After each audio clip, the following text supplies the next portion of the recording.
우리 함께 읽으신 말씀 가지고 드러나지 않은 영웅, 드러나지 않은 영웅이라는 제목으로 하나님 말씀 나누도록 하겠습니다.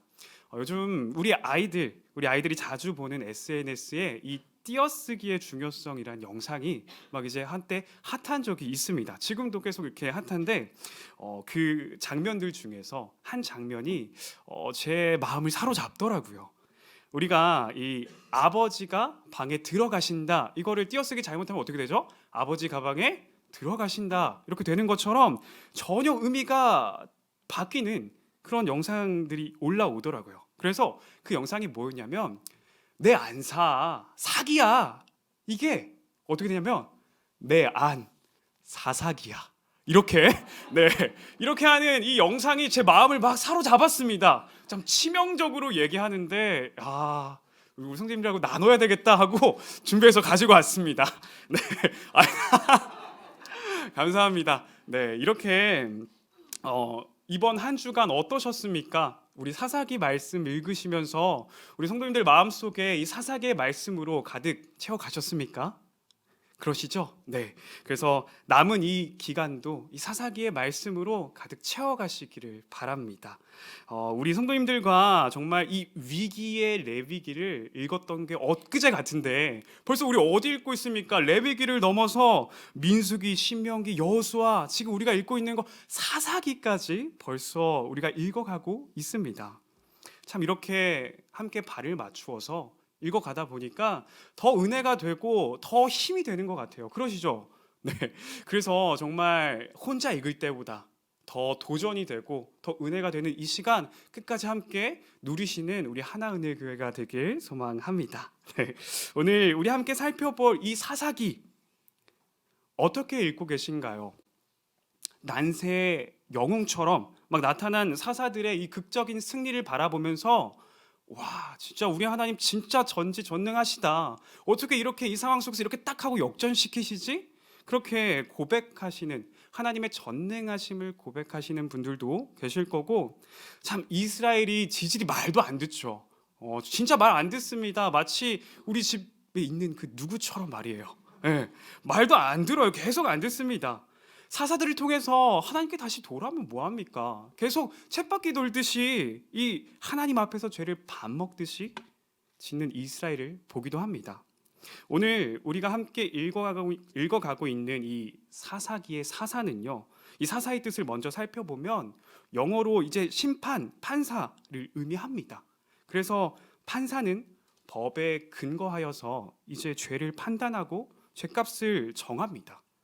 이 사사기의 사사도 이와 같이 이 하나님이 제정하신 그 율법에 근거하여서 이 사람들의 삶을 판단하고 또 이스라엘 백성들을 거룩한 하나님의 백성으로서 살도록 지도하는 일을 했습니다.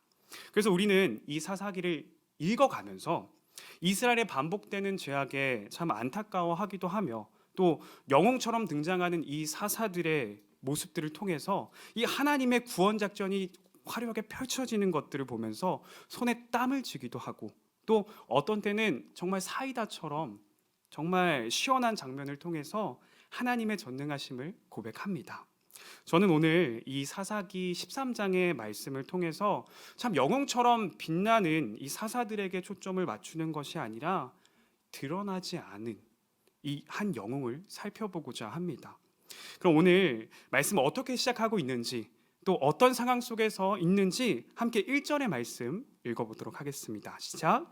이스라엘 자손이 다시 여호와의 목전에 악을 행하였으므로 여호와께서 그들을 40년 동안 블레셋 사람의 손에 넘겨주시니라.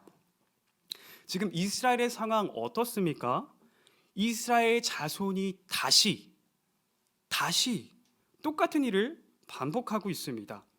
하나님께서는 이 이스라엘이 가나안에 들어가기 전부터 출애굽기와 레위기 그리고 신명기의 말씀을 통해서 어떻게 살아가야 되는지 그 율법을 통해서 가르쳐 주셨지만 이스라엘은 가나안의 문화를 수용합니다. 그래서 진멸해야 될 것을 수용하면서 결국 하나님을 떠나는 죄를 짓고 맙니다. 그런데 이것이 한 번이 아니라 계속해서 다시 또 행해졌다. 라는 것입니다. 이 이스라엘 백성들은 하나님 보시기에 악을 행하는 것, 즉 하나님을 버리고 우상을 만들어서 이방 신을 섬기는 것, 그 죄를 짓습니다.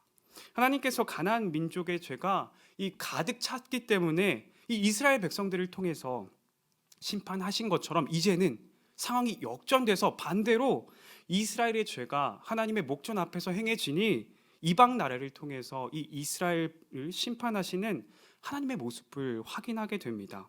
우리는 오늘 이 사사기 13장뿐만이 아니라 이 사사기 전반에 걸쳐서 계속되는 이스라엘의 롤러코스터 같은 삶의 모습을 봐왔습니다. 어떻습니까? 여호와의 목전에서 악을 행하고 또 하나님의 심판이 있자 또 하나님께 부르짖으면서 구원해달라고 살려달라고 부르짖습니다. 그럼 하나님께서 사사를 보내서 그들을 다시 하나님께 돌아오게 하십니다. 그 다음 또 어떻게 되죠? 또 하나님 앞에서 또 죄를 짓습니다. 이런 악순환이 반복되는 그 모습들을 보게 됩니다. 그런데 오늘 이 이스라엘의 상황이 더욱 비참한 것은 이전에는 그들이 이방 나라에 억압당하면서 고통 속에서 하나님께 부르짖는 모습을 발견하지만 오늘 이 1절에서 이스라엘은 어떻게 합니까? 부르짖었다라는 말조차 없습니다. 점점 자신들의 상황이 뭐 어쩔 수 없잖아, 뭐 어쩔 수 없지, 바벨론처럼 저게 강한 나라가 우리를 다스리는 거 어쩔 수 없어 하면서 이 영적인 그 무력감에 빠져 있는 그 비참한 현실을 우리는 확인하게 됩니다. 이제는 누가 하나님의 백성인지 누가 가나안 족속인지 조차 구분하기 어려운 모습이 바로 오늘 이스라엘의 모습인 것입니다. 하지만 하나님은 이 무기력하게 살아가는 이스라엘 백성들에게 다시 사사를 보내셔서 하나님과 그분의 말씀으로 이 돌이킬 그 구원의 계획을 준비하십니다. 그래서 오늘 이 성경의 이야기는 이런 상황 속에서 구원의 계획을 준비하시는 이 하나님의 놀라운 역사를 보게 됩니다. 그럼 오늘 말씀이 우리가 어떤 메시지를 주는지 우리 함께 살펴보기를 원합니다. 첫 번째로는 하나님의 선택입니다. 우리 2절 말씀 함께 읽겠습니다. 시작. 소라 땅에 단지파의 가족 중에 마누아라 이름하는 자가 있더라. 그의 아내가 임신하지 못함으로 출산하지 못하더니. 오늘 읽은 이 사사기 13장의 말씀은 우리가 너무나도 잘 알고 있는 삼손의 탄생, 그 영웅 삼손의 탄생, 그 배경을 다루고 있습니다. 그곳에서 우리는 삼손이라는 그 영웅이 아닌 드러나지 않은 한 영웅을 마주하게 됩니다. 바로 2절에서 언급하고 있는 누구죠? 마노아의 아내. 사사기는 이 그녀의 이름에 대해서 밝히지 않습니다. 그저 마노아의 아내라는 수식어 외에 그녀에 대해서 알 수 있는 것은 아무것도 없습니다. 하지만 하나님은 이 이스라엘을 구원할 사사를 이 이름 없는 여인을 통해서 준비하기 시작합니다. 우리는 이것을 통해서 무엇을 알게 됩니까? 아무것도 내세우거나 자랑할 것이 없는 자라도 하나님께서 선택하시기만 한다면 그 인생이 바뀐다라는 것입니다. 참 아이러니하죠. 이 세상은요, 누군가를 선택할 때, 누군가를 고를 때에 나에게 가장 도움이 되는 존재를 고릅니다. 나에게 당장의 나의 필요를 채워줄 수 있는 그 사람을 선택합니다. 만약 내 도움에 필요하지 않는 자라면요, 정말 가차없이 내쳐내는 것이 바로 세상의 방식입니다. 그런데 이 사사기의 말씀을 읽어보니까 어떻습니까? 그동안 세워졌던 사사들을 살펴보면요, 하나같이 완벽했습니까? 아니요, 그러지 않았습니다. 왼손잡이 에훗, 또 여자였던 드보라, 겁쟁이였던 기드온, 이들뿐만이 아니라 성경에 수많은 믿음의 선배들은요, 정말 그 세상의 기준의 완벽이라는 그 기준에 가까웠던 자가 없었습니다. 그런데 하나님이 선택하시니까, 하나님이 그들을 사용하시니까 그들의 인생이 어떻게 됩니까? 180도 변하게 됩니다. 이러한 일들은 성경에만 있는 이야기가 아닙니다. 오늘도 여전히 우리의 삶 속에서 여전히 일어나는 일입니다. 이 말씀을 준비하면서 저는 진짜 참 감사했습니다. 이찬수 목사님께서 이런 말씀을 하신 적이 있는데, 본 게 없는 것만큼 안타까운 것도 없다. 맞죠? 그런데 저는 참 하나은혜교회에서 우리 성도님들과 함께 하나님의 일하심을 바라볼 수 있다는 게 너무나도 감사하더라고요. 당장에 앞으로 진행될 이 교회 확장에 대한 것도 정말 누가 예상이나 했겠습니까? 심지어 장사도 잘 되는 곳이잖아요. 사실 저도 우리 교회에 부임하기 전에 옆에 빵집이 너무나도 맛있다는 소문을 듣고 아내와 함께 한번 방문해서 같이 맛있게 먹었던 적이 있습니다. 그래서 우리 교회를 찾아볼 때 이 교회 어디서 많이 본 것 같은데? 라고 딱 이렇게 생각을 하다가 낯이 익더라고요. 그렇게 면접을 하러 딱 왔었는데 여기가 그 건물이었구나 하고 되게 놀랐습니다. 그런데 이렇게 하나님께서 준비하신 때에 하나님의 방법으로 이 일들이 하나하나 이끌고 가시는 것을 보는데 참 그 은혜의 현장에서 우리 성도님들과 함께 누릴 수 있다는 것, 함께 하나님의 일하심을 고백할 수 있다는 것 너무나도 감사했습니다. 그렇습니다. 이 세상의 방법과는 너무나도 다른 것이 바로 하나님 나라의 방식인 것입니다. 한낱 이름 없는 여인이 하나님께서 선택하시니까 그 이스라엘을 구원할 영웅을 준비하는 드러나지 않은 영웅으로 사용되는 것입니다. 우리의 인생도 마찬가지입니다. 하나님께서 우리의 인생을 사용하시면 나의 한계를 뛰어넘어서 주님의 일하심을 고백하게 되는 것입니다. 아멘이십니까? 우리 중심에, 우리 마음에 이 믿음이 새겨져서 정말 하나님이 하셨습니다. 하나님이 하셨습니다. 라고 이 믿음의 고백이 넘쳐나는 우리 하나은혜교회가 되길 소망합니다. 두 번째로는 이 정체성을 기억하라는 것입니다. 하나님께서는 이 이스라엘을 구원할 사사를 이 여인을 통해서, 이름 없는 여인을 통해서 준비하기 시작하는데 어떻게 준비하라고 하십니까? 우리 4절과 5절 말씀 함께 읽겠습니다. 시작. 그러므로 너는 삼과 포도주와 독주를 마시지 말며 어떤 부정한 것도 먹지 말지니라. 보라, 내가 임신하여 아들을 낳으리니 그의 머리 위에 삭도를 대지 말라. 이 아이는 태어나옴으로부터 하나님께 바쳐진 나실인이 됨이라. 그가 블레셋 사람의 손에서 이스라엘을 구원하기 시작하리라 하시니. 아멘. 먼저 포도주와 독주를 마시지 말라고 합니다.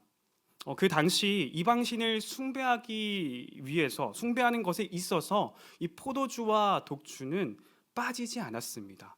늘 함께 가는 존재였습니다. 그래서 그것으로부터 구별되어 살아가는 것, 이것은 삼손만이 아니라 잉태한 어머니 때부터 해야 할 일인 것입니다. 그러면서 다음으로는 뭐라고 하죠? 삭도를 대지 말라고 합니다. 그 당시 가나안에는 단발 문화가 있었습니다. 그래서 삭도를 대지 말라고 하는 것은 이 가나안 문화와 구별되는 삶을 살아가라 라고 말하는 것입니다. 왜 이들에게 구별된 삶이 필요했을까요? 왜 그들에게 이렇게 가나안 문화와 구별되는 삶이 필요했을까요? 제가 사사기 2장 10절의 말씀 읽도록 하겠습니다. 그 세대의 사람도 다 그 조상들에게로 돌아갔고 그 후에 일어난 다른 세대는 여호와를 알지 못하며 여호와께서 이스라엘을 위하여 행하신 일도 알지 못하였더라. 이 출애굽을 경험한 1세대, 그리고 이 광야의 시간 속에서 그 약속의 땅을 정복했던 2세대, 그리고 그 가나안에서 태어난 3세대, 이렇게 세대가 거듭될수록 이 하나님을 아는 지식이, 하나님에 대한 지식이 더욱더 짙어지고 뚜렷해지는 것이 아니라 점점 뭐라고 합니까? 희미해져서 뭐라고 말하고 있습니까? 여호와를 알지 못하며, 여호와께서 우리에게 어떻게 행하셨는지 알지 못하는 그런 세대, 다른 세대가 되어버렸습니다. 그들의 정체성은 희미해졌습니다. 그래서 이 블레셋 사람들에게 지배를 받는 것이 어쩔 수 없다면서, 그냥 당연한 거라면서 영적으로 무기력하게 여기는 거 아닙니까? 이러한 상황 속에서 하나님은요, 그 어머니부터 그 문화와 구별된 삶을 살아가게 하십니다. 왜요? 그것이 그들의 진짜 정체성이기 때문입니다. 하나님은 이 가나안 민족과 똑같이 살아가라고 그들을 애굽에서 출애굽하고 또 광야에서 40년의 시간 동안 돌리신 것이 아닙니다. 하나님의 백성으로서 그 정체성 무엇입니까? 하나님이 가라시면 가고 멈추면 멈추는, 하나님을 나의 주인으로 삼고 그 말씀에 순종하는 삶. 그것이 이스라엘의 정체성 아닙니까? 그래서 하나님께서는 이러한 정체성을 다시 세워가기 위해서 이 무명의 여인을 통해서 그들의 삶 속에서, 그들의 문화 속에서 하나하나 그 삶의 작은 영역에서부터 출발하기 시작합니다. 그래서 저희 이 청소년부에서도 이 말씀을 나누고 또 우리 삶에 적용할 때 아이들과 함께 고민하는 것이, 내 삶에서 그렇다면 이 말씀을 어떻게 적용해 낼 수 있을까? 그 믿음의 한 발자국을 어떻게 내디딜 수 있을까? 이걸 참 많이 고민합니다. 그래서 지난주에는 우리 아이들과 함께 그 12년 동안 혈류증으로 고통받았던 그 여인이 예수님을 만나자 고침을 받는 그 사건에 대해서 함께 나누었습니다. 그래서 참 다양한 방법들을 늘 고민하는데, 저번 주에는 자, 오늘 말씀을 듣고 너희들의 기억에 남는 키워드를 한번 생각해보자 라고 했습니다. 그래서 이제 자신들이 압축한, 그들의 언어로 압축한 그 키워드를 가지고 말씀을 생각하면서 어떻게 적용해 볼 수 있을지를 나눴습니다. 그래서 어떤 친구는 참 부정한 자, 이 혈류증 여인이 부정했기 때문에 부정한 자 이 단어가 떠올랐답니다. 또 그리고 어떤 친구는 또 그 여인이 예수님을 만나기 위해서 무리 가운데 용감하게 용기 있게 갔던 그 모습이 감명 깊어서 용기라고 대답을 했습니다. 또 어떤 친구는요, 수미상관이라고 이야기합니다. 갑자기 왜 수미상관 이게 갑자기 등장할까 궁금하시죠? 이 친구는 서론이 기가 막히게 기억에 남았나 봅니다. 제가 아이들의 이해를 돕기 위해서 시에서 잘 사용되는 이 수미상관을 이야기했었는데 참 그걸 이야기하더라고요. 그래서 이 수미상관, 이야기한 친구가 이거 어떻게 풀어갈까, 어떻게 적용할까, 내심 기대하는 반, 또 걱정 반으로 그러고 있었는데, 이제 그 친구가 입을 떼기 시작합니다. 자기는요, 월요일과 토요일에 큐티를 도전해 보겠대요. 그래서 이걸 이렇게 푸는구나 감탄하고 있는데, 그런데 옆에서 다른 친구가 예리하게 들어와요. 참 우리 청소년부 친구들이 맹점을 정확하게 명확하게 이게 파악하더라고요. 그 친구가 뭐라고 하냐면요, 수미상관 뭡니까? 우리 시에서 많이 보게 되죠. 처음과 끝에 동일한 단어나 문장을 사용해서 운율을 형성하거나 강조하는 그런 효과를 줍니다. 그 친구가 하는 말이, 너 월요일날 큐티 안 하면 토요일날 큐티 안 하는 거 아니야? 제가 뒤통수를 딱 맞는 것 같았습니다. 근데 우리 아이들 재빠릅니다. 여기서 끝나지 않고 다시 한 번 더 반전을 주는데 어떻게 이야기하냐면, 그 친구가 다시 입을 떼기 시작해요. 이 수미상관에서 인클루지오 구조, 제가 이걸 좀 얘기했습니다. 이게 뭐냐면 이 처음과 끝에 같은 이야기를 배치하고 그 가운데의 사건을 강조하는 이 구조, 이렇게 이야기하면서 수미상관에서 딱 이렇게 자연스럽게 구조로 바꾸면서 내가 월요일날 실패하면 화, 수, 목, 금을 큐티하겠다 이렇게 선포하더라고요. 대단하지 않습니까? 우리 아이들 정말 재빠릅니다. 이렇게 자신의 삶에서 이 작은 부분이지만 내 삶에서 믿음의 한 발자국을 걸어가면요, 그 한 발자국이 다음 발자국이 되고 그 다음 발자국이 또 다음이 되는, 어느새는 나의 정체성을 가지고 그 믿음의 걸음을 걸어가게 되는 것입니다. 우리 성도님들은 어떠십니까? 그 말씀 가운데, 오늘의 그 말씀 가운데 내 삶에서 어떻게 적용하며 살아가고 계십니까? 우리는 더 이상 아는 것에서 끝나면 안 됩니다. 우리의 정체성은 그 말씀의 능력으로 살아가는 그리스도인입니다. 무언가 거창하지 않아도 됩니다. 내 삶의 작은 부분부터 그 믿음의 한 발자국을 내딛는다면 그것을 시작으로 우리는 그리스도인이라는 정체성을 나타내는 그 믿음의 걸음으로 걸어가게 될 것입니다. 따라서 오늘 이 자리에 나오신 우리 하나은혜교회 성도님들 모두가 그리스도인이라는 정체성을 가지고 그 믿음으로 걸어가시기를 주님의 이름으로 축복합니다. 세 번째로는 이 약속의 말씀을 신뢰하라입니다. 오늘 13장에서는 서로 상반되는 모습을 확인하게 되는데 바로 마노아와 또 그의 아내의 모습을 통해서 확인할 수 있습니다. 아내는 여호와의 사자가 자신에게 이야기한 그 말씀을 남편에게 가서 이야기합니다. 이렇게 내가 잉태를 하면 이렇게 해서 잘 해서 이렇게 아들을 낳을 거다라고 이야기하는데 마노아가 어떻게 반응합니까? 한 번 더 확인의 과정을 거칩니다. 8절 제가 읽도록 하겠습니다. 마노아가 여호와께 기도하여 이르되 주여 구하옵나니 주께서 보내셨던 하나님의 사람을 우리에게 다시 오게 하사 우리가 그 낳을 아이에게 어떻게 행할지를 우리에게 가르치게 하소서 하니. 아내를 통해서 들었던 그 약속의 말씀을 직접 듣기를 구합니다. 그렇게 다시 여호와의 사자가 그들의 앞에 오게 되고 그 말을 직접 들은 마노아는 계속 반복하면서 확인하려는 모습을 보입니다. 당신이 정말 나의 아내에게, 그 여인에게 이야기한 그 사람이 맞습니까? 그렇다면 그 아이 어떻게 해야 됩니까? 당신의 이름은 무엇입니까? 다 이야기해 줬던 건데 계속해서 묻고 또 묻는 마노아와 달리 그의 아내는요, 그가 이야기할 때 한마디도 하지 않습니다. 즉 계속해서 믿지 못하는 마노아와 그 약속의 말씀을 신뢰하는 아내의 모습을 바라보게 됩니다. 이 약속의 말씀에 대한 이 두 사람의 태도는 결국 그들에게 두려움이 찾아왔을 때에 그 차이를 명확하게 보여줍니다.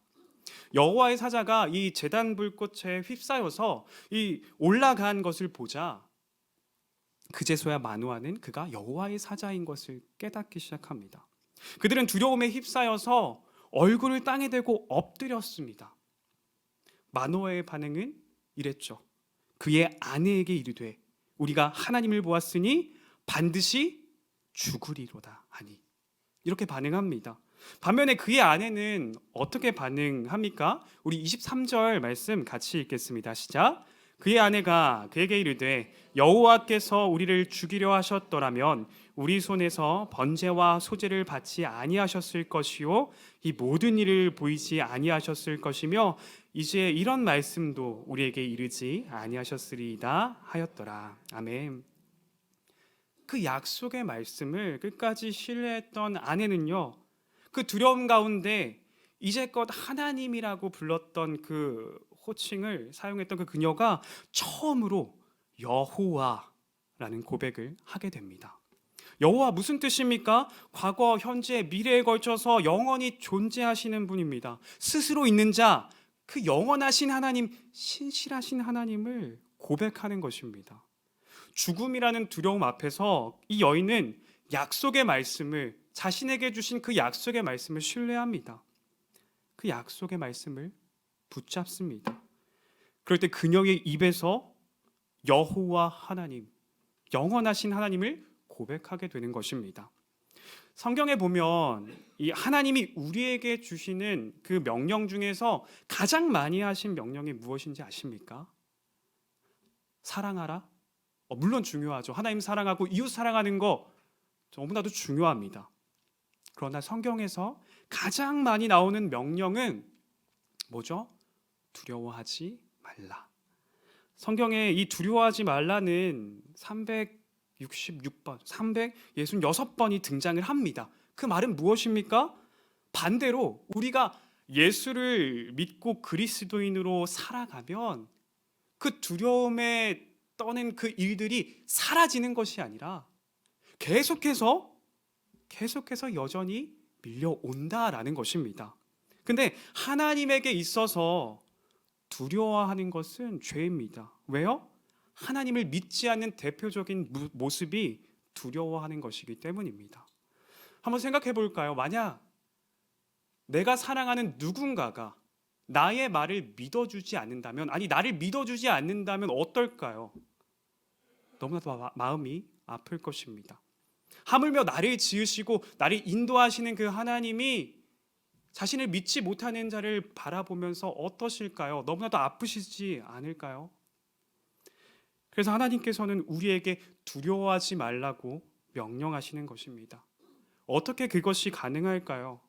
오늘 이 여인의 모습을 통해서 우리가 알 수 있듯이 약속의 말씀을 신뢰하는 것입니다. 한 번이 아닌 매일매일 그 두려움을 마주할 때마다 우리는 약속의 말씀으로 나아가야 하는 것입니다. 그래서 우리가 어제 그렇게 살았다고 하더라도 오늘 말씀과 상관없이 사는 것이 아니라 오늘도 내일도 매일매일 그 약속의 말씀으로 나아가 그 약속의 말씀을 신뢰할 때 우리가 두려워하는 것이 아니라 우리의 입술에서 오늘 그 여인이 고백했던 것처럼 여호와 하나님, 영원하신 하나님을 고백하게 되는 줄 믿습니다. 따라서 매일매일 그 약속의 말씀을 신뢰하시며 이 여호와 하나님을 고백하시는 저와 여러분들 되시길 소망합니다. 이제 말씀을 정리하려 합니다. 오늘 우리는 사사기 13장의 말씀을 통해서 이름 없는 한 여인의 모습을 바라보게 됩니다. 이 여인의 모습을 통해서 먼저 우리는 하나님께서 선택하시면, 하나님께서 사용하시면 아무것도 내세울 것 없던 그 이름 없는 아내에서 드러나지 않은 영웅으로 쓰임받는 놀라운 역사를 고백하게 됩니다. 하나님께서 나의 삶을 사용하신다면 우리의 한계를 뛰어넘어서 주님의 일하심을 고백하게 되는 것입니다. 두 번째로 정체성을 기억하는 것입니다. 하나님께서는 그녀의 삶에서 그 믿음의 한 발자국을 내딛게 하셨습니다. 그리스도인이라는 정체성을 가진 우리 또한 우리의 삶에서 내가 살아가는 그 삶 속에서 그 믿음의 한 발자국이 우리의 정체성의 시작입니다. 오늘 말씀을 의지하여서 내 삶에서 그 믿음의 한 발자국을 내딛기를 바랍니다. 마지막으로 약속의 말씀을 신뢰하는 것입니다. 두려움 앞에 이 여인은 영원하신 하나님을 고백합니다. 우리 또한 두려워하는 것이 아니라 하나님의 약속의 말씀을 매일매일, 어제 했다고 그 끝이 아니라 매일매일, 오늘도 내일도 그 말씀을 붙잡으며 여호와 하나님을 고백하시는 우리 하나은혜 교회 성도님들 되시길 주님의 이름으로 축복합니다.